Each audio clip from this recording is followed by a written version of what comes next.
Entre a terra e o céu, capítulo 14, entendimento.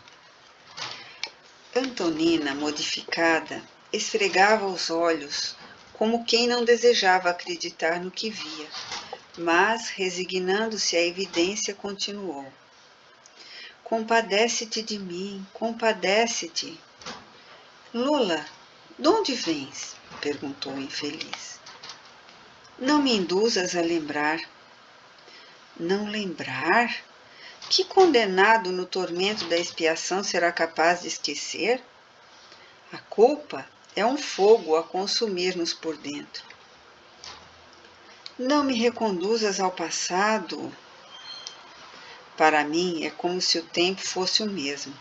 O inferno não tem horas diferentes. A dor paralisa a vida dentro de nós. É preciso olvidar. Nunca. O remorso é um monstro invisível que alimenta as labaredas da culpa. A consciência não dorme. Não me rebentes o coração. E acaso o meu não vive estraçalhado? O diálogo prosseguia comovente, e Antonina, genuflexa, explodindo em angustiosa crise de lágrimas, implorou com mais força.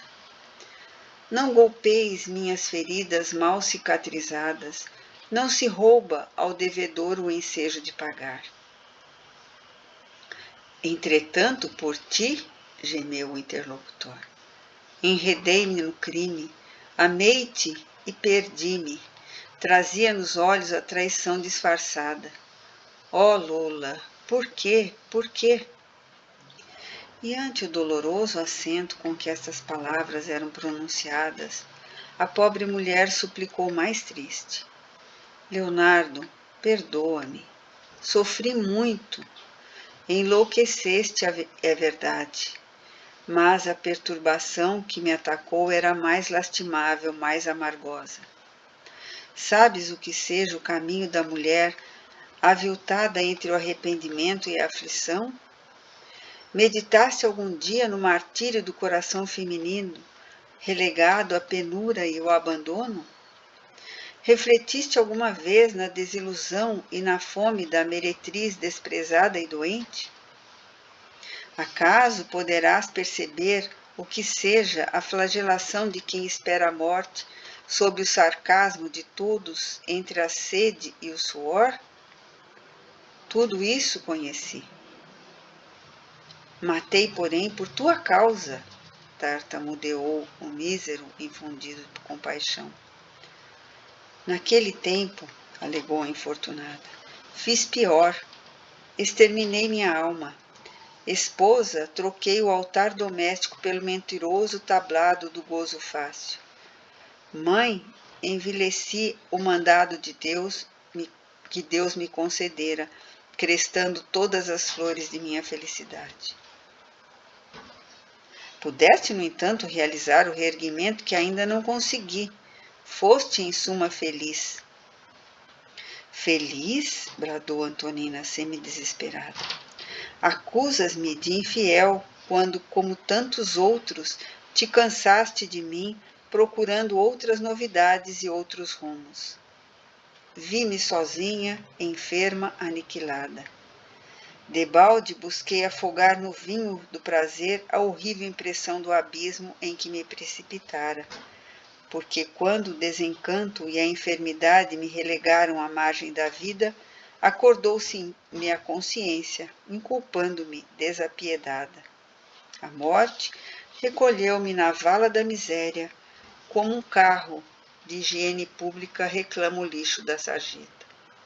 Estarás habilitado a compreender meu sofrimento em toda a extensão? Por muitos anos, vagueei aflita como ave sem ninho, refugiada no espinheiro de dor que cultivara em mim mesma. Esmolei proteção junto daqueles que me haviam sido afetos estimulantes da juventude. Ninguém se recordava de mim. Não me cabia recolher uma gratidão que eu não semeara. Até que um dia... Antonina passou a destra pela fronte pálida, como se evocasse velhas recordações fortemente trancadas na memória. Seu olhar adquirira a assustadiça expressão dos enfermos que a febre torna dementados. Findo alguns instantes, exibiu no rosto a surpresa de quem se banha num relâmpago de luz. Parecendo haver encontrado a imagem que ansiosamente procurara, continuou. Até que um dia senti que me chamavas com um pensamento de carinho e de paz. Rememoravas alguns traços elogiáveis de nossa vida, recompondo na lembrança as festas que organizávamos em favor dos combatentes mutilados. As tuas divagações, arrancando ao pretérito as raras reminiscências felizes que poderíamos identificar, caíram sobre mim como bálsamo refrigerante.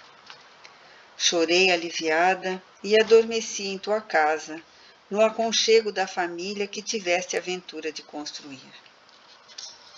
Interrompeu-se Antonina, figurando-se-nos incapaz de prosseguir recordando. Via-se que esbarrara com insuperáveis impedimentos íntimos. Emudecera torturada pela incapacidade mnemônica que assaltara de improviso. Contudo, o nosso orientador acercou-se dela e afagou-lhe a cabeça, deixando perceber que auxiliava magneticamente na recuperação das próprias forças. Não posso saber, gritava Leonardo. Não posso saber, desde que meu espírito foi ocupado por ele, não consigo coordenar as ideias que me são próprias. Sim, certamente sou culpado. Tens razão. Podias ter recebido o meu concurso. Não me cabia pensar em ti como se fosse tão somente mulher. Mais calma, a pobre interlocutora suplicou triste. Agora que te capacitas de minhas dificuldades, perdoa-me. Não me houve outro desejo senão o de renovar-me. Sofri muito, aprendi duramente. Peço a proteção da divina bondade para todos aqueles que me não compreenderam e procuro sinceramente olvidar as ofensas que outros me assacraram, como desejam sejam esquecidas as ofensas que pratiquei contra os outros. Não me reconduzas, pois, ao passado. Compadece-te de mim. Reparávamos com assombro que Leonardo e Antonina, sob o controle paternal de Clarencio, se mantinham detidos na posição vibratória em que haviam subitamente caído. Por que não se recordavam os dois do parentesco que os reunia? Nosso instrutor, assinalando-nos a indagação, socorreu-nos esclarecendo. Encontram-se ambos imobilizados com certo momento do pretérito num encontro provocado por influência magnética. Em tais recursos utilizados por nosso plano, no tratamento salutar das moléstias da alma, determinados centros da memória se reavivam, ao passo que outros empalidecem. As sensações do presente dão lugar às sensações do passado, para efeito de reajustamento perante o futuro. O fenômeno, porém, é momentâneo. A breves minutos regressarão à consciência normal, melhorados para a boa luta. A explicação não podia ser mais satisfatória nem mais simples. O ministro continuava prestando assistência à nossa amiga, qual, se Antonina não devesse avançar na faixa de lembranças. Aceitando-lhe os apelos, Leonardo como que arrefecera o ímpeto inicial de desesperação.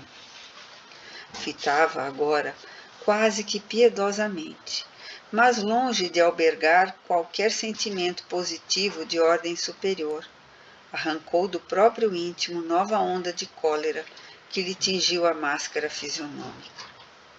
Cerrando os punhos, bradou desvairado. Sim, entendo-te. Foste suficientemente infeliz. Mas por que trago comigo o fantasma dele? Ter-se-á convertido num demônio intangível para arrastar-me à existência? Estaremos no inferno, sem saber agarrados um ao outro? Viverei dentro dele quando ele vive dentro de mim? por que não me permite o verdadeiro repouso? Se procuro dormir, desperta-me cruel. Se tento olvidar, agiganta-se no meu pensamento. Desequilibrado, Pires ergueu para o teto os punhos retesos, ensaiou alguns passos no recinto estreito e passou a clamar. Esteves, homem ou diabo, onde estiveres em mim ou fora de mim, corporifica-te e vem. Estou pronto. Acertemos a diferença. Vítima ou carrasco, aparece. Que meu pensamento te encontre e te traga. Que as forças do nosso destino nos reúnem, enfim, corpo a corpo. Alguns instantes decorreram quando fomos surpreendidos pela entrada de nova personagem na sala. Era um homem de seus 35 anos presumíveis, que se abeirava de nós, igualmente fora do vaso físico. Passeou no recinto esgazeado olhar, dando-nos a impressão de que não nos percebia a presença. E ofegante e contrariado, qual se estivesse ingressando ali, constrangidamente, deteve-se apenas na contemplação de Leonardo e Antonina, reconhecendo-os, estarrecido e agoniado. Clarencio, junto de nós, informou prestimoso. Sob a positiva invocação de Leonardo, Esteves, parcialmente libertado pelo sono, comparece ao desafio. O repouso noturno favorece tais entendimentos pela atração magnética mais intensivamente facilitada, quando o envoltório da matéria densa exige recuperação. Notamos que os 3 protagonistas da cena que se improvisara jaziam repentinamente hipnotizados por vibrações de assombro e desespero. Leonardo, porém, dando um salto à retaguarda, bradou: agora sim, vieste mesmo. Vejo-te fora de minha cabeça, vejo-te como és. Liquidemos nossa conta, risca-me de dentre os vivos e eu te riscarei. Piedade, piedade, suplicava Antonina lacrimosa. Pires, no entanto, parecia não ouvi-la sob o olhar de Esteves, que o observava com visível repugnância. Semi-apavorado e pondo-se em guarda, sacudido pelas próprias reminiscências, o recém-chegado respondeu agressivo: Conheço-te e odeio-te. Assassino, assassino. Engalfinhar-se-iam, sem dúvida, como animais enfurecidos, mas o nosso orientador interferiu de imediato, mobilizando-os prontamente. Tocado pelo ministro, Esteves enxergou-nos e, surpreendido, aquietou-se. Clarencio confiou a nossa vigilância e, dirigindo-se a Leonardo em voz segura, concitou: Meu amigo, extirpa da mente a ideia do crime. Achas-te cansado, enfermo. Receberás a medicação de que necessitas. No átimo, ausentou-se e regressou, trazendo ao recinto 2 amigos de nosso plano, os quais transportaram Leonardo semi-inconsciente para um santuário de reajuste, em que mais tarde nos receberia assistência. Em seguida, nosso instrutor acomodou Esteves na poltrona singela, recomendando-lhe esperar-nos. O novo companheiro, amedrontado, obedeceu automaticamente. Logo após, amparando Antonina, procuramos restituí-la ao quarto particular.